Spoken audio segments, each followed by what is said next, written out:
नमस्कार दोस्तों, मेरा नाम है दीपक एंड स्वागत है आप सभी का हमारे चैनल कॉन्स्टेंस माइंड में।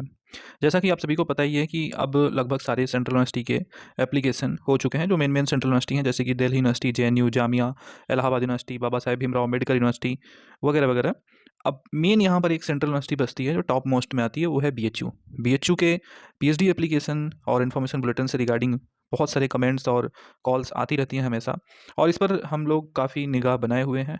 कमेंट सेक्शन में आप अपनी राय भी दे सकते हैं। तो आगे बढ़ते हैं उससे पहले दोस्तों, यदि आप यूजीसी नेट या सीएसआई या नेट के एक्सपीरियंस हैं तो टेक्स्ट बुक आपके लिए ग्रैंड सेल लेकर आया है। आपकी प्रिपरेशन को ध्यान में रखते हुए यहाँ पर 28 से 31 दिसंबर तक आप इनके पास को ज्वाइन कर सकते हैं। यहाँ पर इनरोल होने के लिए आप हमारे कूपन कोड दीप12 को यूज करके 10% का एक्स्ट्रा डिस्काउंट ले सकते हैं। इसका लिंक डिस्क्रिप्शन में दिया गया है। जब आप लिंक से विजिट करोगे, आपको यहाँ पर अपना मोबाइल नंबर से साइन अप करना होगा। आने के बाद यहाँ पर आप इसका पास देख सकते हैं, जो इलाइट पास इनका है।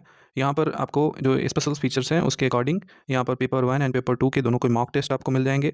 साथ में यहाँ पर chapter level test, 100+ subject level test and full length mock 15+ mock paper 1 के लिए and 15+ full length mock paper 2 का है। 350+ PYQ with detail solution and 500+ study notes, ये आपके एग्जाम्स के लिए पर्याप्त होंगे। और इसका यहाँ पर कुछ फ्री टेस्ट भी है यहाँ पर, जो कि आप ज्वाइन कर सकते हो। और यहाँ पर जो इनका UGC net and paper 1 paper 2 का टेस्ट सीरीज का पास है, आप यहाँ पर जो रिकमेंडेड पास है 4 मंथ का, वो 899 में आप ले सकते हो। यहाँ पर आप हमारा कूपन कोड यूज़ करेंगे तो 10% का डिस्काउंट आपको मिल जाएगा। तो इस लिंक से आप जल्दी से जल्द जाके यहाँ पर इनरोल हो सकते हैं। तो दोस्तों, बीएचयू बनारस हिंदू यूनिवर्सिटी की अगर हम बात करें तो यहाँ पर जो पीएचडी एडमिशन है, पीएचडी एडमिशन सत्र 2024-25 ये होना बाकी है। यहाँ पर 2024-25 सत्र के लिए अभी तक इन्फॉर्मेशन बुलेटिन यानी कि जो ब्रोश्योर होता है वो भी रिलीज़ नहीं किया गया है। पहले तो जब यहाँ पर एनटीए का एग्ज़ाम हुआ, यानी कि जो यूजीसी नेट एग्ज़ाम हुआ, उसके बाद काफ़ी टाइम लगा दिया यूजीसी ने।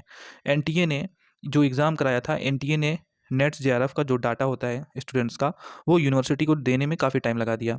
और ये यूनिवर्सिटी का ही कहना है, न्यूज़ में ये सब था कि एनटीए की देरी की वजह से ये एग्ज़ाम लेट हुआ। हिंदुस्तान की न्यूज़ के अकॉर्डिंग यहाँ पर बताया गया था कि एनटीए की ढिलाई से पीएचडी के दाखिले जो हैं बीएचयू के, वो रुके हैं, क्योंकि यूजीसी नेट इस कोर्स से ही पीएचडी का एडमिशन होना अब तय हो गया है। तो इसमें कहा गया था कि एनटीए की ओर से यूजीसी नेट रिजल्ट का डाटा जो है शेयर न किए जाने से बीएचयू में एडमिशन रुक गए हैं।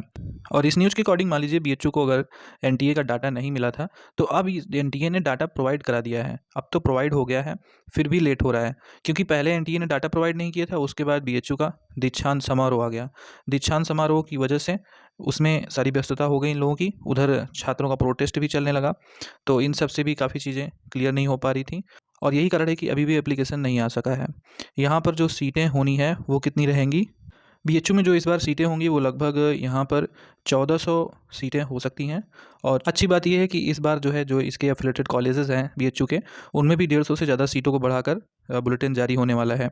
और पहले कॉलेजों में 5-5 छात्रों को ही एडमिशन दिया जाता था, बट अब ये ज़्यादा सीटें हो गई हैं, तो अब इससे कॉलेजों में भी एडमिशन लेने का मौका मिलेगा। तो एक प्रकार से अगर देखा जाए तो बीएचयू का एप्लीकेशन अभी जिस तरह से पता चल पा रहा है कि जो नया सत्र शुरू हो रहा है 2025 के नए सत्र शुरू होने के साथ ही ये एप्लीकेशन जो है वो स्टार्ट हो जाएगा। एप्लीकेशन कौन कौन लोग कर पाएंगे, तो जो नेट और जेआरएफ या ओनली पीएचडी, इन तीनों कैटेगरी में से कोई भी कैटेगरी क्वालिफाई है वो अप्लाई कर सकते हैं। जेआरएफ कैंडिडेट्स अपने वैलिडिटी पीरियड के अकॉर्डिंग अप्लाई करेंगे। अगर उनका 3 साल का वैलिडिटी पीरियड अभी बचा हुआ है तो वो अप्लाई कर सकेंगे। नेट वाले कैंडिडेट केवल जो जून 2024 में क्वालिफाई हुए हैं वो ही अप्लाई कर पाएंगे, यानी कि केवल इस सत्र वाले। और ओनली पीएचडी का भी यही सीन है, नेट और ओनली पीएचडी केवल 1 साल के कैंडिडेट्स, एंड जेआरएफ वाले जो कैंडिडेट्स रहेंगे वो वैलिडिटी पीरियड के साथ अप्लाई करेंगे। तो इनका एप्लीकेशन 2025 के स्टार्टिंग से स्टार्ट होने की पूरी संभावनाएं हैं। और यहाँ पर जो सीटें हो पाएंगी वो लगभग 1400+ सीटें रहेंगी। और बीएचयू में एप्लीकेशन इस बार डायरेक्ट इंटरव्यू के बेस पे मिलेगा, किसी को भी इंट्रेंस एग्ज़ाम नहीं देना होगा। जैसे कि कुछ सब्जेक्ट्स ऐसे होते हैं जिसमें नेट एग्ज़ाम्स कंडक्ट नहीं होते हैं, उनके लिए इंट्रेंस एग्ज़ाम होगा, ठीक है, तो उनके लिए आरईटी कंडक्ट किया जाएगा और फिर इंटरव्यू होगा। बाकी के लिए डायरेक्ट इंटरव्यू, और सभी को इंटरव्यू में बुलाया जाएगा, ठीक है। आवेदन में इतनी देरी क्यों हुई, इसका एक कारण तो एनटीए को भी माना जा सकता है, क्योंकि एनटीए ने यूनिवर्सिटी को जो डेटा है वो लेट प्रोवाइड किया और यूनिवर्सिटी इस डेटा का इंतजार में थी। ये इनकी गलती है, इनको अपना इन्फॉर्मेशन बुलेटिन कम से कम रिलीज कर देना चाहिए था। इन्फॉर्मेशन बुलेटिन रिलीज होने से ये एप्लीकेशन ले सकते थे और बाद में ये डेटा को वेरीफाई कर सकते थे, बट यूनिवर्सिटी ने भी इंतज़ार किया और उसी बीच यूनिवर्सिटी का दीक्षांत समारोह भी पड़ा। दीक्षांत समारोह की वजह से इन्होंने इस पर काम ही नहीं कर पाया और काम ना होने की वजह से ये एप्लीकेशन अब लेट हो चुका है और इसी कारण से ये 2024 सेशन का एप्लीकेशन अब 2025 की शुरुआत में आने वाला है, ठीक है, जो कि काफ़ी लेट है। अब इनका ये पूरा एडमिशन कंप्लीट होते होते 2025 की पूरी फरवरी निकल जाएगी, फेब पूरी निकल जाने वाली है, मार्च में कहीं जाके ये पूरा फाइनल एडमिशन दे पाएंगे, ठीक है, क्योंकि एप्लीकेशन आएगा तो कम से कम 15 दिन तो एप्लीकेशन के लिए इन्हें देना पड़ेगा। तो इस तरह से ये पूरा सीन होने वाला है। जो भी अपडेट आती रहेगी हम आपको बताएंगे इससे रिलेटेड। आप सभी लोग इसमें आवेदन कर सकते हो, जैसा कि हमने बताया कि कौन कौन लोग कर सकते हैं।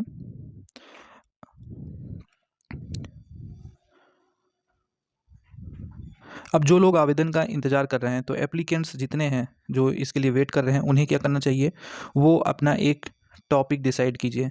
और टॉपिक डिसाइड करने के लिए सबसे अच्छा तरीका ये है कि आप रिसर्च पेपर, अपने सब्जेक्ट के जो रिसर्च पेपर हैं, पेपर आर्टिकल, ये वेबसाइट्स पे अवेलेबल होते हैं, जैसे कि research gate, Springer, science direct और भी बहुत सारे इंटरनेशनल और नेशनल जर्नल्स हैं, यूजीसी केयर जर्नल्स हैं जिनके पब्लिकेशंस होते हैं। आप ये टॉपिक्स यहाँ से फाइंड कर सकते हो। जब आप इनको देखोगे तो इनके जो टाइटल्स होते हैं उस टाइटल्स को आप मॉडिफाई कर सकते हो और मॉडिफाई करने के बाद जो टाइटल आपका बनेगा उसे आप एक बार चेक कर लीजिएगा कि जैसे आप टाइटल अपना डालोगे और टाइटल डालने के बाद वो आगे शोध गंगा लिख दोगे, यही लिख के अगर आप सर्च करोगे तो आपको पता चल जाएगा कि आपके टाइटल पर या उससे रिलेटेड कितने रिसर्च हो रखे हैं। अगर एग्जैक्ट रिसर्च नहीं हुई है तो आप अपना टॉपिक बना सकते हो और टॉपिक जब आपका डिसाइड हो जाएगा तो उसके बाद टॉपिक के बाद आपको बनाना होता है रिसर्च प्रपोजल। और रिसर्च प्रपोजल जो बीएचयू का बनेगा वो लगभग 2500 वर्ड के आसपास बनेगा।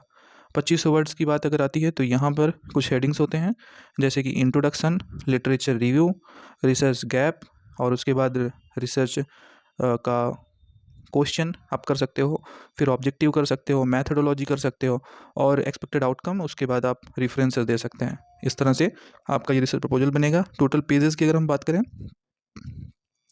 तो 12 से 15 पेजेस ये आपके जाएंगे फ्रंट पेज को जोड़ने के बाद, टोटल पेजेस, ठीक है। इसे आपको पीडीएफ फॉर्मेट में प्रिंट करा लेना है बना के, ठीक है।